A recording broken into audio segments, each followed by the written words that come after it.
Good evening, everyone. I just want to say thank you for joining us tonight. And tonight's topic is expanding your practice to incorporate head and neck lymphedema. Although it already looks like a large amount of those participating tonight are actually already seeing head and neck. So hopefully we'll give you some valuable tidbits. So first of all, I'd like to just give my disclosures. I am on the speaker board for Tactile Medical, and this is David Pratt Cancer Center, where I've worked since 2009. And I'd like to start with just a little bit of history about myself. I've been a physical therapist for over 30 years, and in 2000, I started seeing lymphedema patients. And in 2001, I started my lymphedema certification, as well as having my first child. And this is my son, Joshua. He's about 4 months old here. And then in March of 2002, at 6 months old, he had to have a major surgery called cranial vault remodeling because his soft spot had closed and some of the sutures had closed with bone formation. So they actually opened him from ear to ear and they peeled the skin. They take out a square and a circle and open up the sides of the head and then sew them back up. And I remember the doctor telling us that the worst thing about the surgery is that the baby's head and eyes would swell, and the eyes would actually swell shut for about 2 to 3 weeks post-surgery, and that we needed to practice comforting him without sight. So every day for 2 months, we'd cover his eyes and massage and sing to him in preparation for the surgery. And immediately I remember saying to the doctor, why are you not doing manual lymph drainage to the eyes if you're saying that's the worst thing? And his response was, it was too high risk for infection. So as soon as we got him home from the hospital, which was post-op day 3, we were able to massage his eyes in about 4 hours. You can see how severely swollen he became in comparison in his head. And then after about 4 hours, we were able to get his eyes open. So this is Joshua. You can see his eyes were red and he's almost smiling, but he definitely did better emotionally. And I have been passionate about lymphedema ever since this time. I see how much swelling can affect a person's life. So fast forward 18 years, this is my son and my family. He's doing great. He's in the engineering program at Kansas University. He's an amazing athlete and doing really well. And although this experience was traumatizing at the time, I really believe it's made me a better therapist. So the last 20 years, I have solely focused on lymphedema, and the last 10 years strictly head and neck lymphedema. I've taken the Norton head and neck class with Brad Smith several times, as well as Gunter Close head and neck class with Miranda Walsh, and also several other classes. All of these classes have been beneficial to my practice, and I would highly recommend that you take a head and neck training class to help make you more proficient in treating head and neck lymphedema. Also, since there is so much material that could be stated, I couldn't possibly go through it in 45 minutes. So I'm really going to highlight the difference between treating head and neck for evaluation and treatments versus arm and leg lymphedema. And if you want to, in the future, you can always locate this PowerPoint at the Tactile Medical website.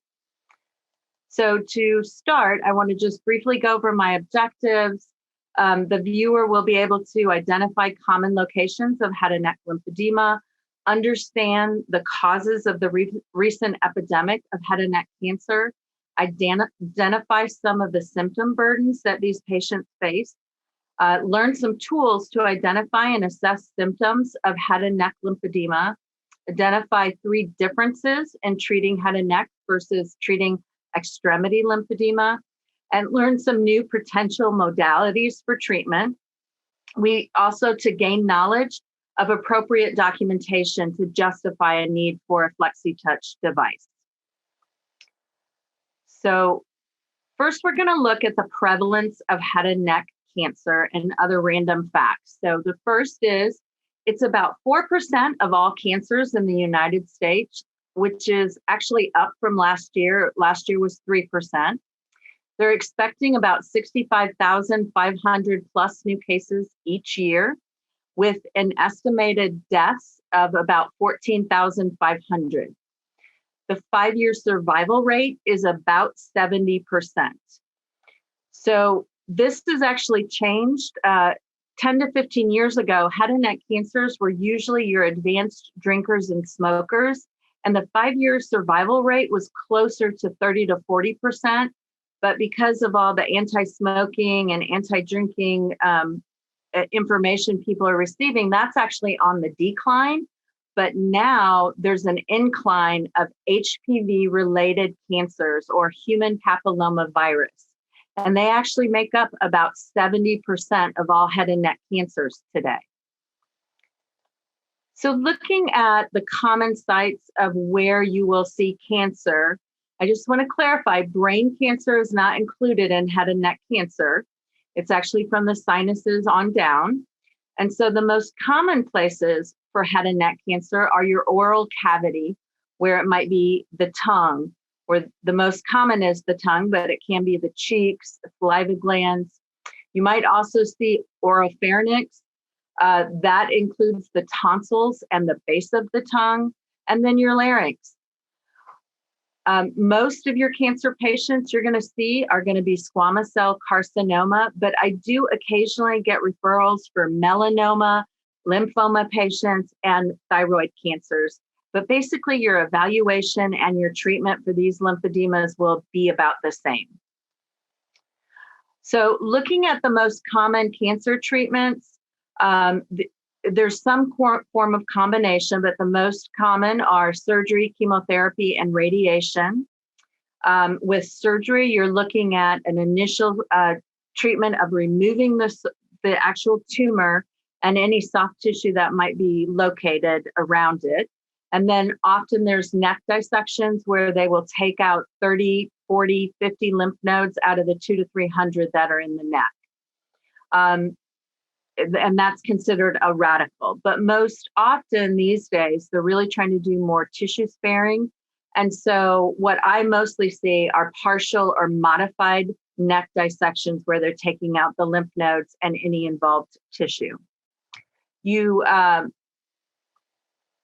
They also might have chemotherapy. The most common is cisplatin. There are many chemotherapies for head and neck cancers, but for my patients, I frequently see carboplatin, Taxotere, 5FU, and Erbitux used. And then there's immunotherapies for reoccurrences such as Keytruda. I would suggest that you find out the common side effects of the drug, and then you can address them during your treatment if needed, or if it's something that can be addressed. For example, peripheral neuropathy is a common side effect of cisplatin, and you might need to address balance issues. And then with radiation, you're looking at IMRT, or intensity modulated radiation therapy. Usually it's 30 to 35 treatments. And sometimes on reoccurrence, there's only about 26 proton therapies throughout the United States, but we do have one in St. Louis, and I am starting to see patients with head and neck reoccurrence with proton therapy, and that tends to be a more specific type of radiation. And then there are actually current studies going on to de-intensify the radiation dosage of treatment for HPV-related cancers because they respond so well to treatment, and that way to decrease the side effects from radiation. So when you're looking at this is a patient who's about 3 weeks into radiation. When a person is experiencing radiation in the lower right-hand corner is the radiation mask. This is actually form-fitted over the patient, and they are actually bolted down onto a table, and then the table slides into the radiation machine that rotates around them. The beam goes in one end and out the other side. And so because of that, one of the things that you will see is in the upper right-hand corner, this person is losing their hair from ear to ear, which is very common. Also, you might see that the skin is starting to erupt in sores, and really a person along at 3 weeks cannot tolerate treatment. The skin would not handle MLD. So I usually put my patients on hold about week 3 or 4, depending on the condition of the skin and how they're tolerating radiation, to about 3 weeks post-radiation to allow for that healing. And really, realistically, patients kind of crash the 2 weeks post. Their body is really trying to heal, and they need to just focus on that. So I have had referrals prior to and during radiation for the following reasons. So don't be surprised if you see this. But referrals post-surgery, because they have so much edema that it's going to cause them delaying their radiation. And so we want to work on getting that swelling out of there so healing can happen, the surgical scars can heal, and that radiation can start as soon as possible. Also, to reduce risks of safety issues caused by the swelling. I had one particular patient whose eyes would swell shut every treatment, and then she couldn't drive herself home. So they immediately sent her to our clinic. I was able to get her eyes open and then train her on self massage instruction.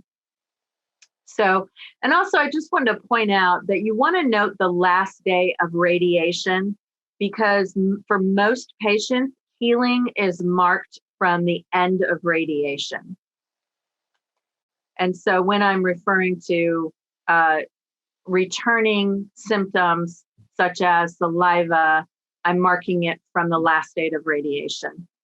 So looking at the prevalence of head and neck lymphedema following head and neck treatment, it's pretty significant, and it's really largely under-recognized.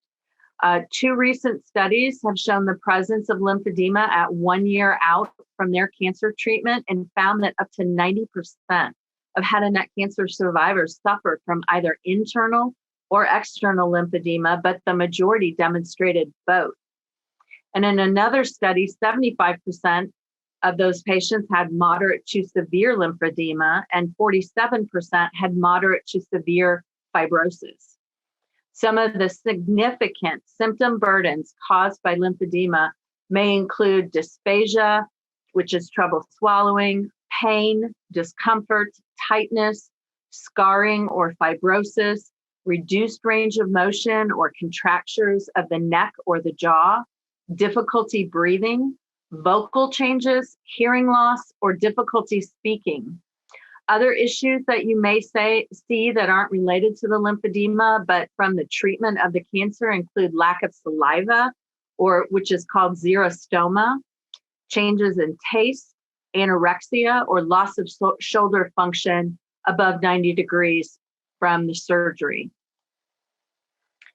So to now look at internal lymphedema, in Vanderbilt's 2016 study, they found 5 main areas of changes post-radiation internally, including the first one is a thickening of the soft palate, which is really important when you're sneezing and eating. This is going to close off to prevent fluids to go into the nasal sinus.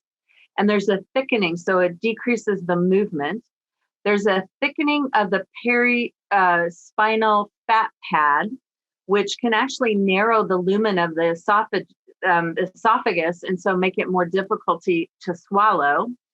There's a narrowing of, a thickening of the epiglottis. So again, that has to close off your airway when you're eating to protect that, and so it can not be proficient. And then there's an atrophy of the base of the tongue, and that actually needs to move posterior during swallowing. The 5th thing that they found is the larynx and the vocal cords. This is a view as if you were looking straight down on a patient's throat from an endoscope. And the pharyngeal wall is in the back of the throat here. And then in the front is your base of the tongue. And I talked about the epiglottis has to close off the airways. So if it's thick and swollen, it's not going to work as well. And you can see in the picture, also the arytenoids are also affected. And that can really, if they're swollen, that can really affect your voice. So now we're going to do another poll. How many of you in the audience work with an SLP or a speech language pathologist? Looks good. There's a majority work. It looks like a majority are, yes, you work with it regularly. I would highly recommend that you make your speech therapist your best friend. I would say she and I talk to each other every single day about patients. She's a great referral source. So most speech therapists these days are working alongside your otolaryngologist. And so it's a great way to pursue referrals and to let them know how you can help these patients. So looking at external swelling, the most common areas you're going to see is submentally or the anterior neck. You might also see it right above the surgical incision. It can pocket there. This particular patient is actually a lymphoma patient, and he had had prior surgery right at the center of his forehead and lateral to the eye, which caused swelling into the eye and into the nose and obviously into the cheek. And then this particular patient had swelling in the cheek and earlobes. And these are the main areas that you're going to see on the face, jowls, cheeks, earlobes, eyelids, and then the anterior and the neck. Sorry. So, and this is where the Flexitouch Plus comes into play for head and neck lymphedema. This is a proven technology that applies a dynamic pressure to stimulate the lymphatic system. We have been using this technology for breast cancer patients for well over a decade. Patients typically use it once a day, sometimes more, depending on their symptoms. It's a 32-minute treatment, so they can use it right when they wake up or before they go to bed, and they will experience symptom relief throughout the day and night. It's easy to use and it's safe, and patients oftentimes will fall asleep because it's so comfortable. Looking at the differences in presentation and education of extremity lymphedema versus head and neck, the first that we're going to look at is the presentation of the swelling. With extremity, they increase at the end of the day because gravity is constantly pulling down, and it's always present on the involved side. But with head and neck, it actually is increased at the beginning of the day. Because gravity, when they're laying flat, gravity is not assisting, and it can be present on the uninvolved side.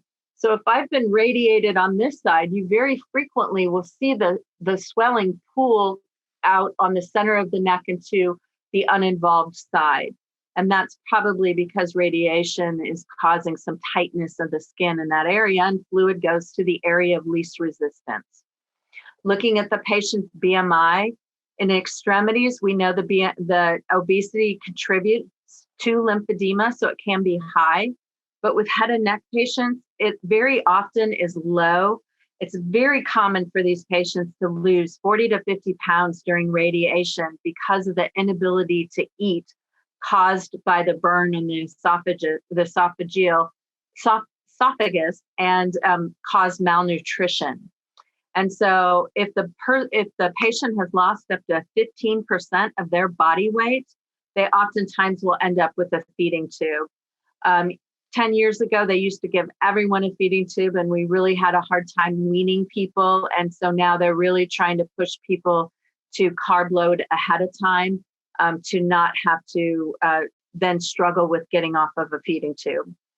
Skincare, we're going to look at extremities. We always teach hydration of the skin, precautions of cuts, scrapes, and bug bites, and to use an electric shaver. With head and neck, we teach all those same things, but we also are going to include good oral hygiene education. And I'll get more in depth in that a little bit later. And then with infections, you might have, with extremities, we teach cellulitis of the skin, signs and symptoms, but with head and neck, we also teach that. But if you think about it, everything in the head has to drain through the neck. So because it's not functioning properly, they are more susceptible to infections of the ears, the sinuses, thrush of the mouth, or an abscessed tooth. And you do want to educate your patient on that. So next, we're going to look at potential symptom surveys that you can use with your initial evaluation. The National Comprehensive Care Network has one. Vanderbilt just came out with a head and neck survey. And then there's also the Lymphedema survey, intensity distress survey. Next, and that's for their signs and symptoms. For internal swelling, you're looking at the Patterson, which is also from Vanderbilt. And it uses an endoscopic visualization to grade edema of 11 structures and 2 spaces in the pharynx and larynx by a radiologist, an ENT, or speech therapist. I'm currently trying to convince my speech therapist to start doing this. For fibrosis, you can look at the American Cancer Society fibrosis scale, or Vanderbilt came out with a lymphedema and fibrosis scale. And again, these will be listed on the website. So if you want to come back to this, you're able to at Tactile Medical website. I also include the functional disability of neck and shoulders, so the Oswestry neck disability, and then your quick dash. And you can also use a quality of life. So clinical picture of what you're going to see in your referrals. I get 3 types of patients referred to me. And they generally fit into these 3 categories. So the first one is the patient they're 3 to 6 weeks out from treatment. They're usually stage 0 to 1B on the American Cancer Society or the MD Anderson staging. It's a soft edema. It's very easy to move. The patient's complaining of a turkey gobble neck, or that they describe, they might describe it in different ways, but they just feel like something's there that's annoying or aggravating. You might also, they'll complain of lack of saliva. This makes them wake up in the middle of the night. Again, this is called xerostoma. And if they have a tongue graft, they actually might have too much saliva because the body perceives that graft as if it's a foreign object. And so they're constantly being stimulated. At the same time, their swallowing is declining. And so they're not able to swallow their own saliva and they drool. And this usually gets better about 3 to 6 months post radiation. Also, they might be complaining of very thick mucus with difficulty clearing it. They'll talk about it being long and stringy, and they actually might have to use their hands to clear it out. So I do education on recommending sleeping with a humidifier or a diffuser right next to their bed. And also, it's really important that they use a saliva substitute to help thin that out. Your body overproduces that mucus to try to put moisture in the mouth. And so using a saliva substitute is really key. And then they might also still have mucositis, which is sores in the mouth. And just want to point out, we don't work in the mouth if there is open sores because of the risk of infection. And then they might complain of poor taste, everything because of the taste buds being damaged during radiation. There might, when they go to eat, it might burn and they almost have to eat very bland, soft foods. So if the swelling is closer to 5 to 6 months, then the swelling will likely start to fibrose and radiation fibrosis might start to set in. And so so your treatment and your evaluation is going to focus a little bit differently. So when the patient is 4 to 6 months, this is the second type of patient you'll see. They might not have had a whole lot of swelling and they didn't want to deal with it, so they didn't come to therapy. But then all of a sudden, their neck gets really hard and stiff. And so usually these patients are stage 1B to almost 2. It could be a soft pitting to a firm pitting edema. And especially if the swelling was present from the end of treatment 4 to 6 months ago. The patient will be complaining again of feeling this hardness, the stiffness due to the radiation. The xerostoma might be slightly improved, but usually does not go back to normal completely. So I have my patients rate it from 0 to 10. 0 is none, 10 is normal. When they come to me at the beginning, 3 to 6 weeks post-treatment, it's usually 0 to 3. And then by the end, the highest they ever get, I would say, is around 7. Although hopefully with the de-intensifying of radiation, that might improve. We also want to look at, they'll be complaining of poor taste. And this, again, usually doesn't improve until 4 to 6 months. And that continues to improve over a 2-year time period. And so when you think about radiation, your treatment and your evaluation is going to be focused a little bit differently. Your treatment focus is going to be on manual therapy, as well as soft tissue mobility, scar tissue release, fascial release, range of motion, and followed with manual lymph drainage to reduce any induration or fibrosis or any kind of irritation that you've caused. And I would say, doing the manual lymph drainage, you're stimulating the lymphatic system. And I do about, when the patients come in about this time, I'm about 50-50 with manual therapy and manual lymph drainage. And just keep in mind, a radiated neck is much more difficult to work with than, say, an orthopedic neck. And so your expectations of improvement for your progress note are not going to be as great. They're going to be much smaller. So at 30 days, I expect 5 degrees, and at 60 days, I expect 10 degrees of improvement in range of motion. And then the third type of patient that I get in the clinical pictures, these patients are about 5 to 10 years post-cancer treatment. Any swelling that they may have had has usually cleared up or become fibrotic pockets. They complain of extreme tightness, contractures, functional limitations. Sometimes these patients regress to feeding tubes and continual decline of swallowing, severe radiation fibrosis of the skin and muscles causing skeletalized neck. So your evaluation and your treatment, again, is going to change, and you're going to focus more on myofascial release, trigger point release, soft tissue mobility, scar tissue release, range of motion to the muscles, and working with that severe radiation fibrosis in conjunction with manual lymph drainage. And I would say my ratio is about 75% manual lymph drainage and 75% manual therapy and 25% manual lymph drainage. And remember, the tissue health and hardness determines your pressure. So with a hard fibrotic neck, you're not going to be able to treat it softly. So you're subjective. You want to look at your pain levels, document with or without medication, look at your fatigue rating. This is an indicator. I do it from start to finish every single treatment because it's very common for the thyroid to peter out. So they might be doing great for the first 3 months, and then around 3 months, the thyroid might, 3 to 6 months, the thyroid might just stop working, and all of a sudden they're fatigued.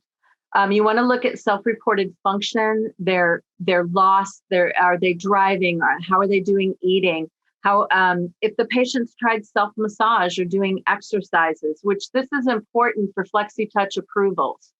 I've had some doctors and speech therapists actually give out exercises pre-surgery, and I appreciate that. And then other patients will actually go on the web and try to do things on their own.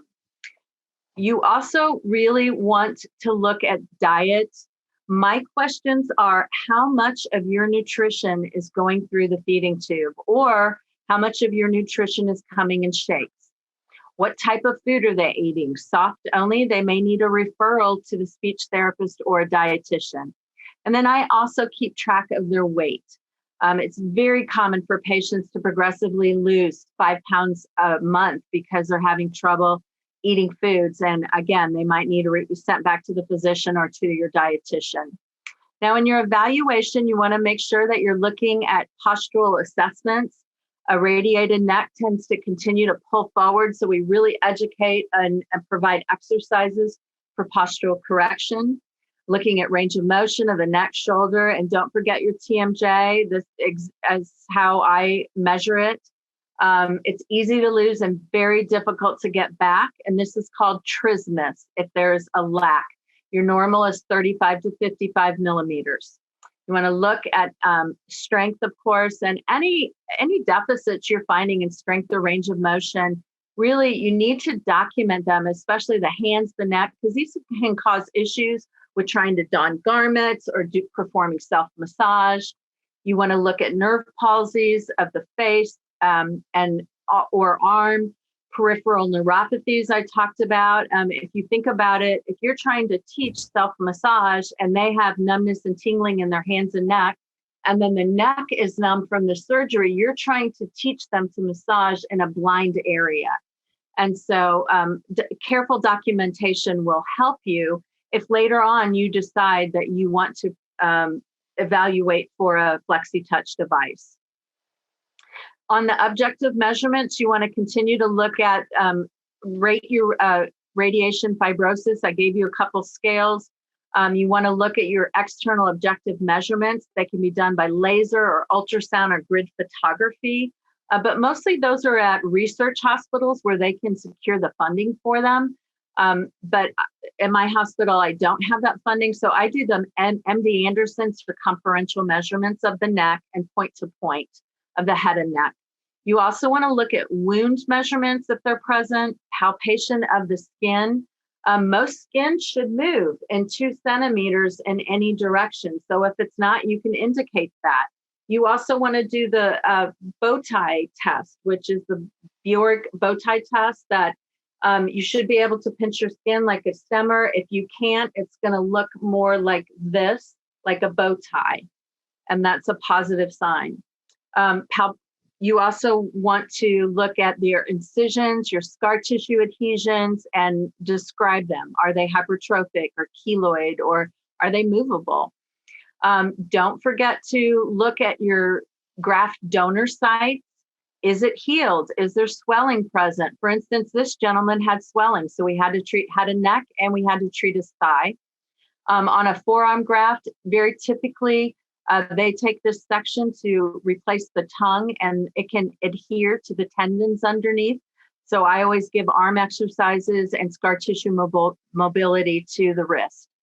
So don't forget your graft donor site. When you're looking at grafts, you want to describe your appearance, the coloring. Are they swollen? Is it trapdoor? Trapdoor syndrome is where there's no place for it to go. They've replaced this whole section of her lip, and it's just stuck. And you're going to be very tempted to put compression on it, but I really want to caution you that can actually cause graft failure. So you really want to talk to your surgeon, and treatment of this is starting gentle manual lymph drainage around the edges. Note if there's wounds, like this one has wounds on the side. This is a tongue graft, which the back of it looks really good, but there's some blackness there. So I actually sent the patient back to the doctor with this one to have him look at it. When you're looking at the oral cavity, you definitely want to actually look at, are they biting their cheeks? So also, when you go to consider the plan of care, you want to determine, are they working or not? This is a younger population of people because of the HPV virus, and they've been off work for 4 to 6 months, and they're really trying to get back to work so they don't lose their employment. You want to consider whether they're fatigued or overwhelmed emotionally. Do they have a feeding tube? That takes a tremendous amount of time, but if not, eating takes triple the amount of time. It takes, it's no longer enjoyment, that becomes a chore to get this nutrition down. And it can actually cause isolation issues. Financially, can they afford the copays after being out of work for so long? And then do they live with a reasonable proximity to the care? And most importantly, do they have caregiver support to help with a self-massage or to even help with food prep? My typical plan of care is 2 times a week for 4 weeks. If they're doing great, I will discharge beforehand, but mostly I reassess at 30 days. I often reduce to 1 time a week to every other week as I'm transferring care to them. I'm working to teach them to take over. So on your initial evaluation, you really, really, really want to educate the patient. That we talked about basic anatomy, physiology. If they don't understand how the lymphatic system works, they're not going to figure out how to do the self-massage. How many times do you see people say, I do this all the time? Teaching them basic skin and oral care. So with the dental cleanings, you need to increase their dental cleanings to every 4 to 6 months. They need to increase their fluoride, whether through trays or prescription toothpaste or mouthwash, increase flossing. Also, they need to have that saliva substitute. So the main thing is they need to maintain a normal pH of their mouth through water or saliva so that they don't end up having cavities. And if any major dental work needs to happen, they need to let their radiation oncologist know, because they are at a risk for a condition called radiation-induced osteonecrosis, where if a tooth is pulled, it won't close, and then they actually get bone death or necrosis. So they might be sent for hyperbaric chamber. You want to educate on sleep elevation, signs and symptoms of infection, teach basic neck exercises, and again, posture exercises, and teaching them that manual lymph drainage to treat your lymphatics requires 4 things: manual lymph drainage, good skin and oral care, and exercise and deep breathing, and a compression garment. You take away any one of those and your swelling is likely to not get as good as it could, or the swelling, if you stop doing any of them, the swelling will come back. So looking at the difference, positioning for treatments with our extremities, they're laying down flat with the arm elevated. With head and neck, oftentimes they have to sit up or reclined to let gravity assist, and because of the mucus. The pathways for extremities are to drive the fluid away from the involved territory towards the uninfected areas. And with head and neck, everything drains through the neck. It's involved. You have to use it. Now, there will be times if you can't get anything to move, you can take it into the posterior, but it still has to drain through your supraclavicular fossa. Treatments, techniques during MLD with extremities, you're massaging 30 to 40 minutes and then bandaging. With head and neck, I'm massaging, performing manual therapy and manual lymph drainage 45 to 55 minutes every treatment. And then compression garments for extremities worn during the day, bandage at night, or nighttime garment. And with head and neck, it's worn at night 1 to 2 hours prior to or after treatment, and then elastic taping is frequently used during the day also. So your MLD tips, I will do a short neck or a long neck depending on the severity of the swelling. You're going to open your perispinals and your axillary lymph nodes, deep abdominal breathing, and then address the neck swelling with the fluid always directing laterally and then towards your supraclavicular fossa. And you want to be cautious of your carotid arteries, but educating your patient on that. So making sure they're not pushing too hard, but everything moves laterally and then down towards the supraclavicular fossa. And then treatments 1 through 3, I continue education on the lymphatics, education on infections, and I'm really focusing on self-massage instructions, every treatment until proficient, and then documenting the accuracy of depth, direction, and speed and their sequence of it. And then on the third visit, we try to do garment ordering or we fabricate it for the patient.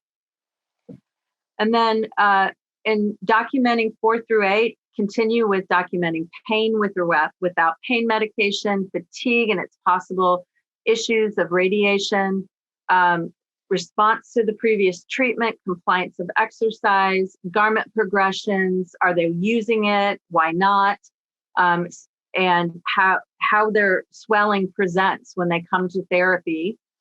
And then continued assessment of self-massage and proficiency of what they're doing needs to be documented every single time.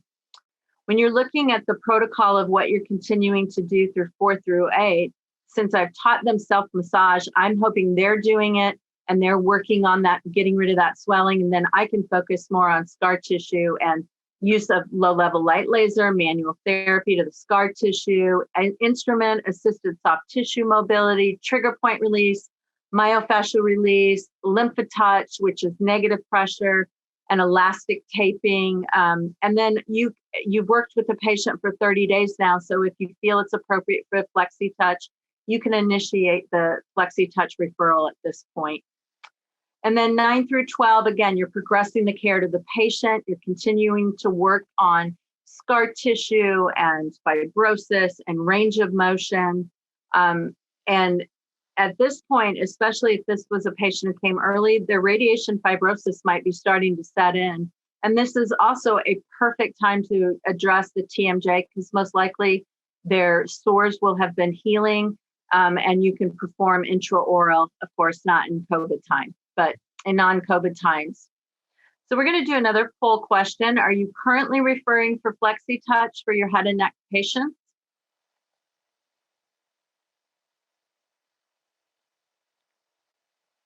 And it looks like the majority are, 52% are, about 18% sometimes, and about 28% not at all. So in this day and age, we know that clinical-based practices are so important in our clinics, especially with the provisions that insurances are decreasing. And so I would like to talk about the most recent studies of the Flexitouch device.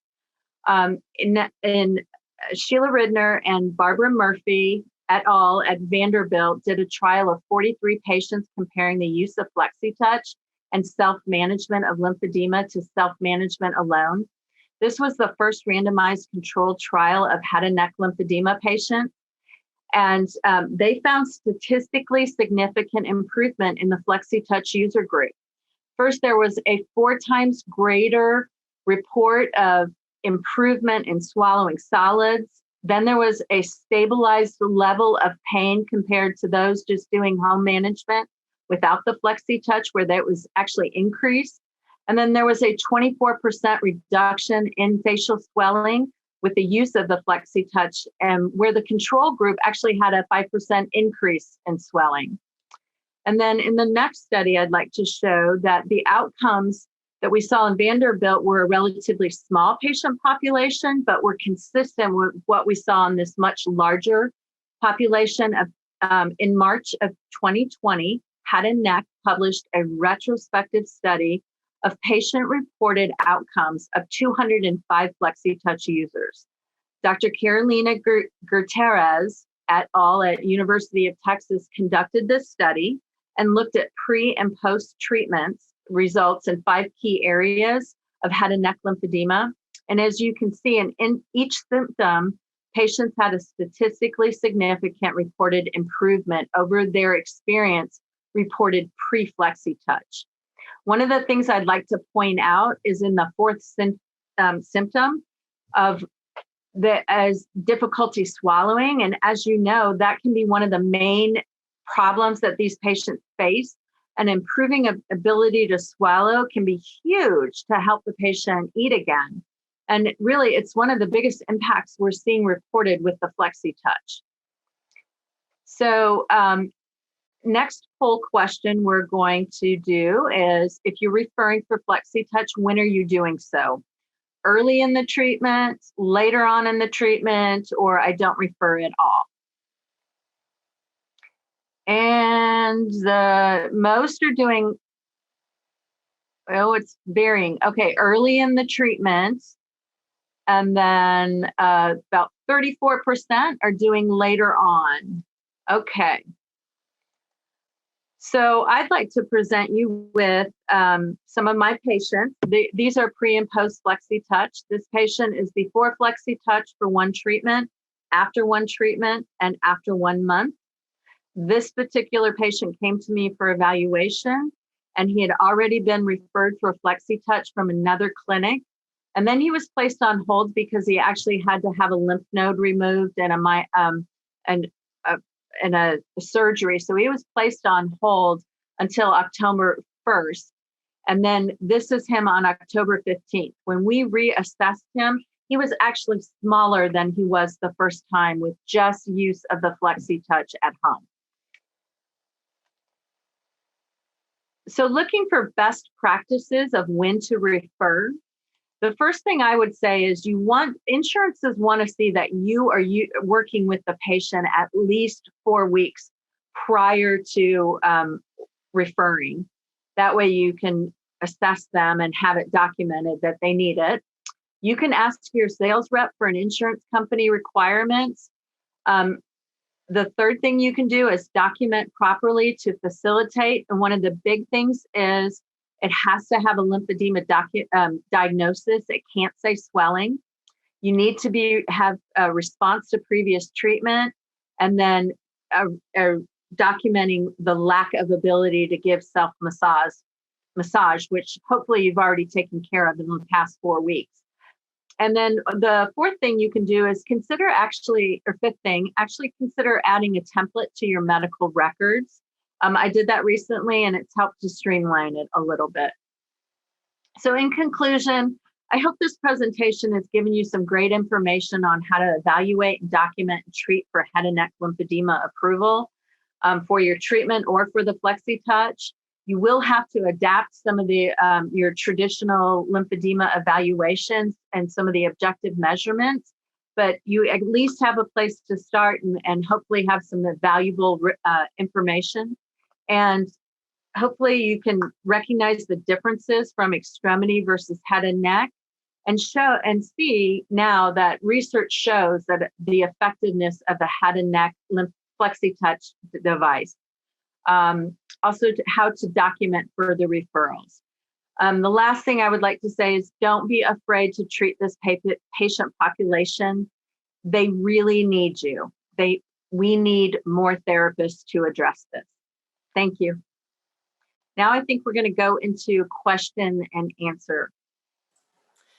Thank you, Shelly. That was a great and very informative presentation. We do have some questions coming in. And one is about the Flexitouch, so we can continue on that subject. This person asks, since the Flexitouch does not go over the eyes or mid-cheeks, can there be an increase in edema in those areas after using Flexitouch?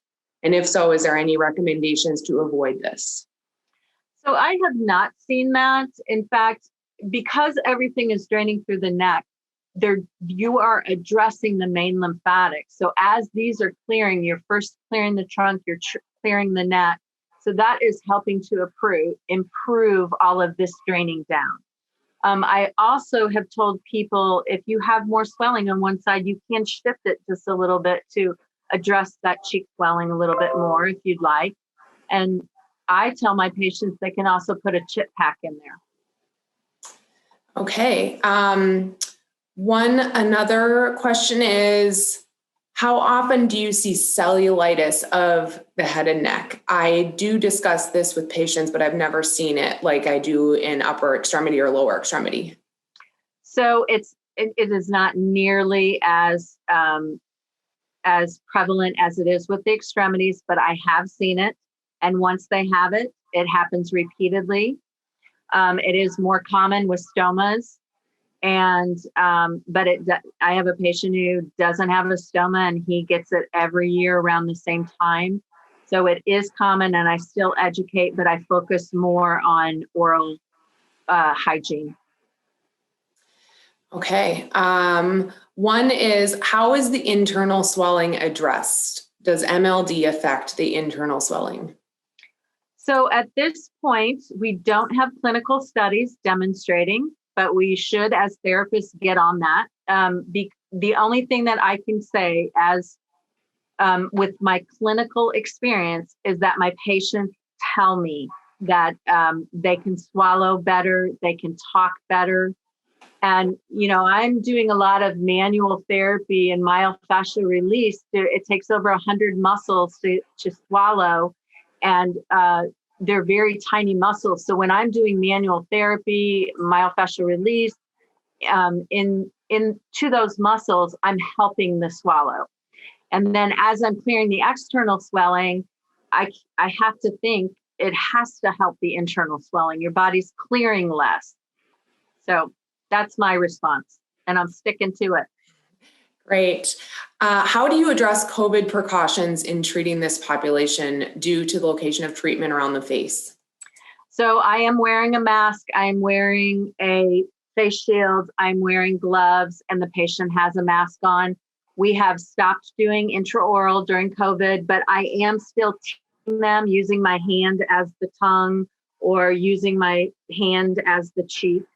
So I'm describing, but I am still treating the neck and chest.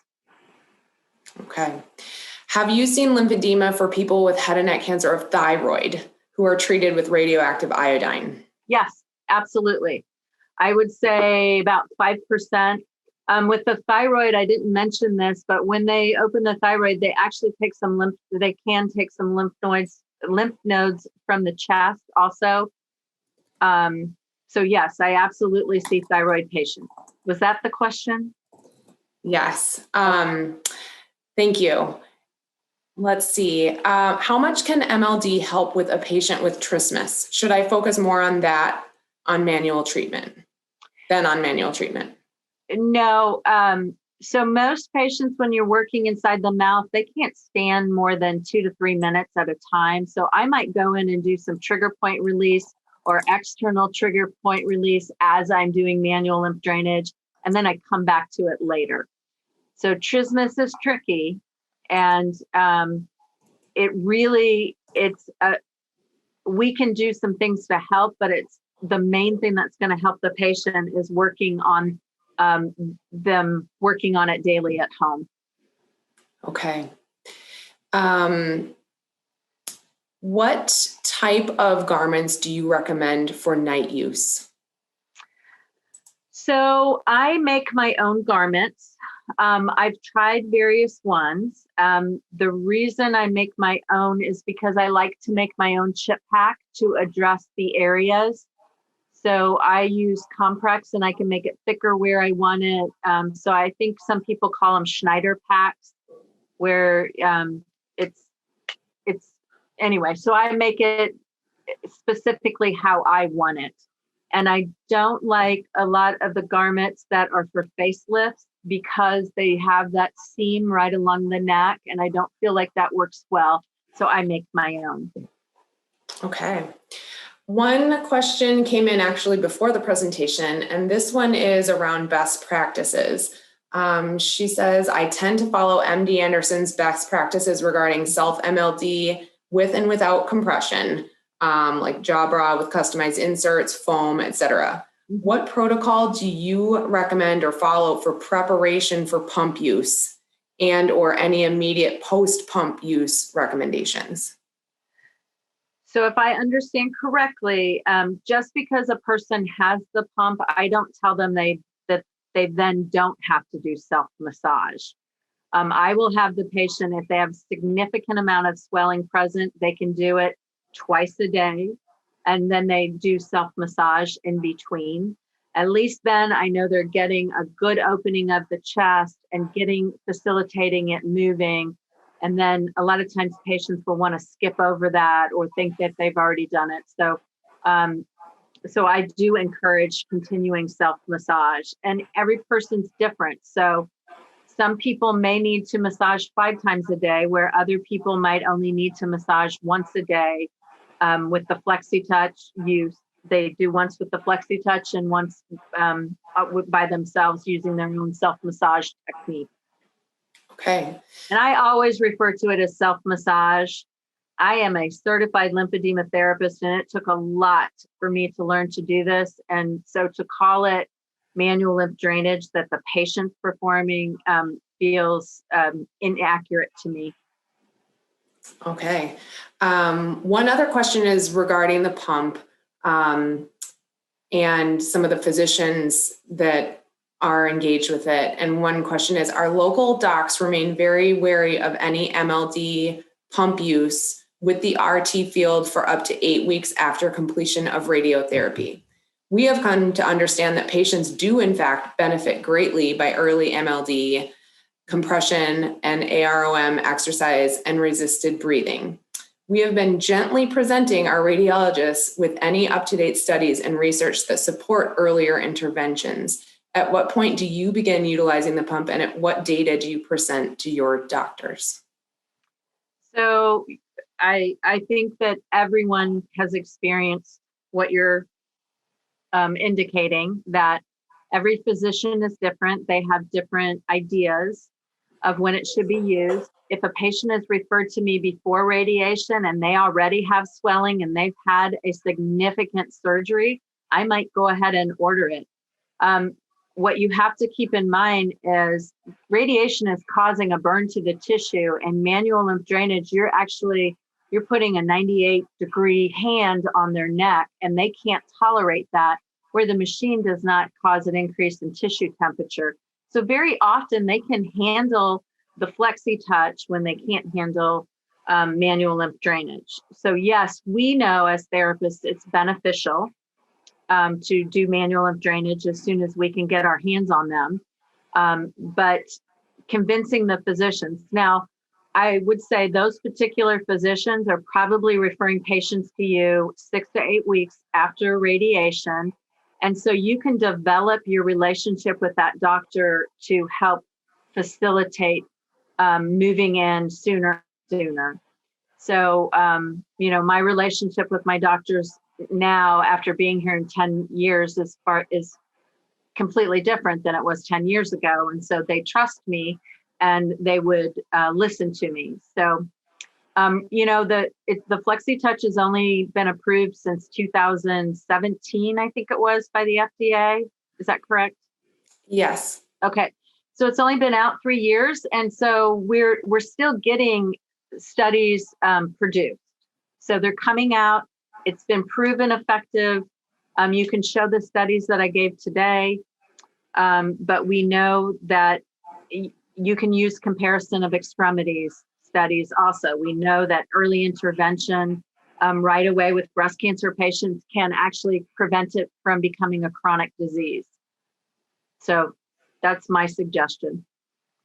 All right. Can you recommend any classes for intraoral massage self-MLD? I have been looking, and Brad Smith and I have talked about this. He's looking for one also. So if you find one, please let us know.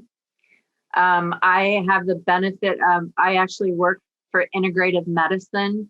And I work with chiropractors and massage therapists, and I've learned a lot of things from them. But right now, I do not know of a great TMJ class. This one says, how much time do you have for your treatment and evaluation sessions? I only have an hour, but I will confess my evaluations go an hour and 10 minutes because I educate. We run about a 3-week wait list. And so if I'm evaluating the chances, even though the patient's placed on a wait list, if I'm not going to see them for 3 weeks, I want to make sure they understand why they need to come back and just start exercising. And so, yeah. What do you think about using a face mask over eyes with the pump for someone who has eye swelling? So I would say in my earlier slide, I showed you my lymphoma patient that had eye swelling. What I see is eye swelling does not respond very well. Even with compression, you can get it down, but it comes right back. And beyond that, the patients don't like it. They don't like to wear the compression garments. So I would really focus on opening everything up and get everything moving as much as possible, or letting the Flexitouch, try the Flexitouch with this person. I bet you would see improvement. Okay. Have you used the Flexitouch with patients who have had mantle radiation for Hodgkin's, where the long-term ramifications of EBR are not swelling issues, but prolonged myofascial restrictions, and has it been helpful? I'm sorry, were they asking about whether we've used the Flexitouch? Correct, on that particular patient. So with the heavy fibrotic patients, I have used the Flexitouch. I have worked with Hodgkin's patients, and that question was very long. So can you repeat? Yeah, I'll read it again. Have you used Flexitouch with patients who have had mantle radiation for Hodgkin's, where the long-term ramifications of EBR are not swelling, but prolonged myofascial restrictions? Right. So patients, on my questionnaire, right, one of the patients had severe fibrosis and fascial restrictions. And I just thought, it's been 7 years, let's see if it works. And he's the one who said, it did more than I thought it would. I do feel like I've had a manual lymph drainage therapy treatment after I've used it. And so I am seeing that patients are adamant about, with those skeletalized necks that I had pictures of, both of those have a Flexitouch, and they're adamant about using it. I've given the Flexitouch before I've put them into, I don't put them into compression garments unless there's fibrotic pockets. But by then, most of the time, their neck is so tight that a compression garment's not going to do much. Have you seen patients improve using the Flexitouch when they have previously not improved with MLD? Well, I haven't had a patient not improve with MLD. So I guess my answer to that would be no. Okay, so let me just say this. If you have active cancer blocking the lymphatics, nothing's going to improve that.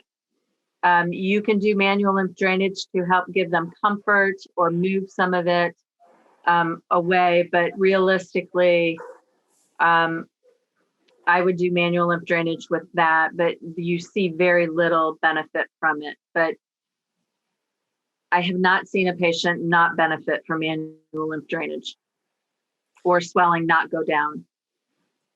Okay.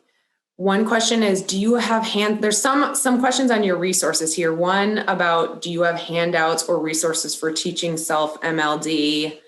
And one asking if they can have access to your template for your EMR system, I believe.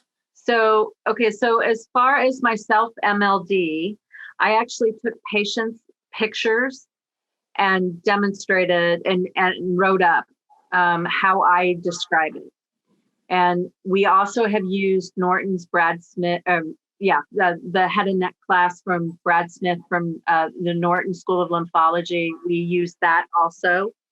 That is our template. I would highly recommend taking that class. It's very beneficial. And then as far as the electronic medical record, I actually got it from my area sales rep.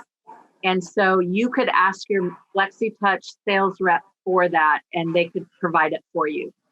And she basically emailed it to me, and it didn't quite transfer correctly to, we use Epic. And so I did have to have someone come in and put the drop downs, yes and no's. And, but once it was in place, it is, I know that all the information is there then. And so. Great, thank you. Do you educate your patients on RE, or do you educate your patients regarding radiation-induced osteonecrosis? So I don't want to scare them. They've already been through so much. But what I do say to them is, if you're having any tooth issues, or you need to go to your dentist every 4 months, If you have to have any major dental work, you do need to let your radiation oncologist know. So I think the majority of these patients have been through so much, they're overwhelmed, and now they have to deal with lymphedema. I don't want to scare them, but I do want to educate them on there's a reason you need to contact your doctor. So I don't describe necrosis to them. Nobody wants to hear that they might have to have their jawbone replaced if they don't do this. So. And it was actually radiation induced layer meats. Does that make sense?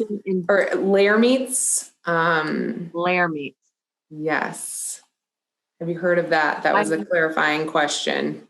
So I do know about the layer meats test, where when they look down, it sends a zing down there. Patients say it's like a jolt. And again, working with chiropractors and massage therapists, we do a dural release that helps that.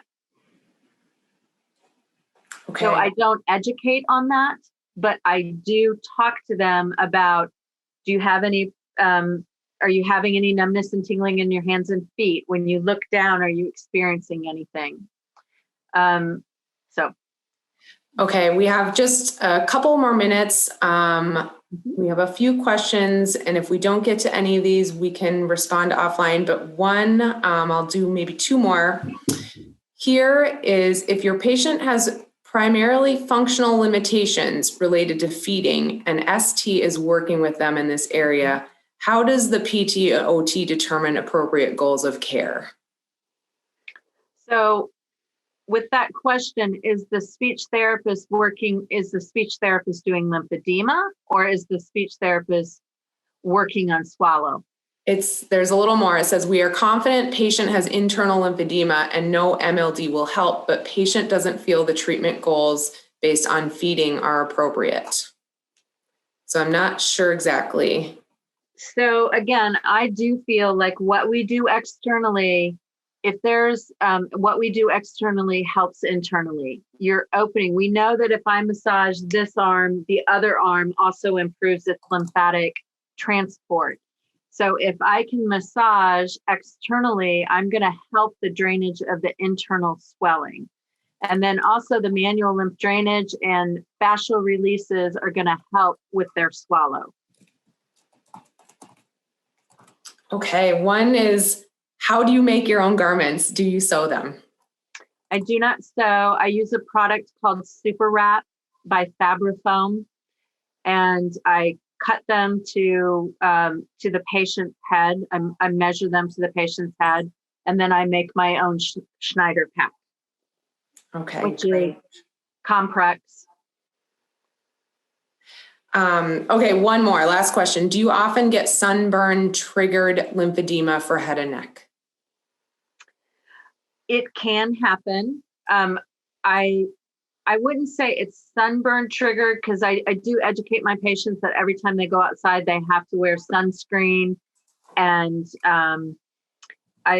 I would say what I do see is patients coming in with an exacerbation of swelling because they've been working in their yard and maybe raking leaves with their head down, or on their hands and knees digging tulip bulbs, or so I do see that, but I have not seen a skin burn or radiation, a sunburn specifically. You want to educate your patients to wear sunscreen when they go outside. Okay. Well, and thank you. There's two reasons for that. One, radiation dries up your sebaceous glands, and so the skin is much drier and can you can get sores from it. And number two, they're more susceptible to other kinds of cancer, so they don't want to get skin cancer. Okay, thank you so much, Shelly. There's a lot of interest, a lot of great questions. Thank you all for attending. And to close, I do want to thank you all for joining us this evening.